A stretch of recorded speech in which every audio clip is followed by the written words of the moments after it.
Tsika nozana fandarana dia ivadika taranja hafa mihitsy tsisy idiran'ny baolina kitra ny ivelany. Tsika dia ny taranja triathlon no tanterahana teny Matasoa androany maraina ny andian'ny fahavalo amby roapolo amin'ny triathlon de Matasoa.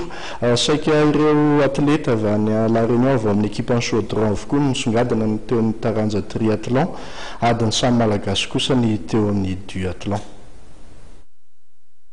Tontosan'ny ekipa ny chaudron avy atsy amin'ny nosy La Réunion ny valifaty nandresen'ny malagasy azy ireo nandritra ny triathlon international de Saint-Leu izay natao tany La Réunion ny volana oktobra 2024 lasa teo.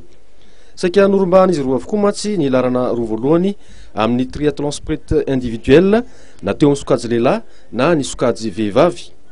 Teo amin'ny sokajy lehilahy aloha dia i David Panjaniandi no voaositra ho tompon-daka rehefa navita ny alavira natao anatin'ny 2 ora 2 minitra ary 12 sekondra.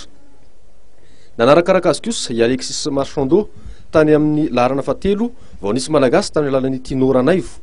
I Alexis hatrany anefa no nitarika nandritra ny 50 sy 700 metatra tamin'ny lomano sy 20 kilometatra azakazaka amin'ny bisikileta.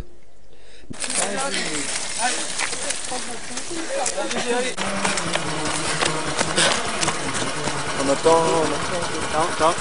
Voilà. Je m'enlève.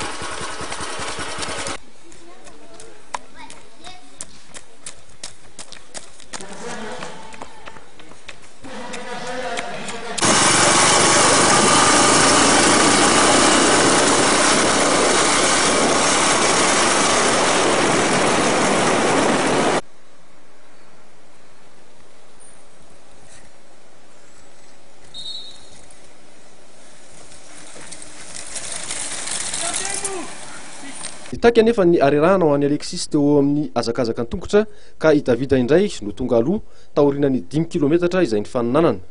Marihana fa nanaraka akaiky an'ireto reunione ireto hatrany i Zouzou izay atleta malagasy tena nataorany vahiny saingy voatery alan-darana teo amin'ny kilometatra faharoa tamin'ny azakazaka tongotra no ny tsy fahasalamana tampoka izay nahazo azy.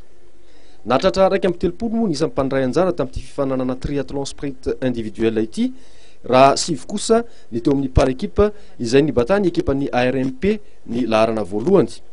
Toraka izany ihany koa teo amin'ny sokajy vehivavy dia mbola norombahan'ny renone ihany koa ny laharana roa voalohany. Fa teo amin'ny duathlon kosa dia malagasy avokoa no nibatany laharana telo voalohany. Tamin'izany indrindra no natafiditra ny Joasim Randrianirina ho laharana voalohany rehefa navita ny 10 kilometatra azakazaka tongotra sy bisikileta 20 kilometatra ary 2 kilometatra sasany atongotra tao anatin'ny 2 ora 12 minitra ary 12 sekondra.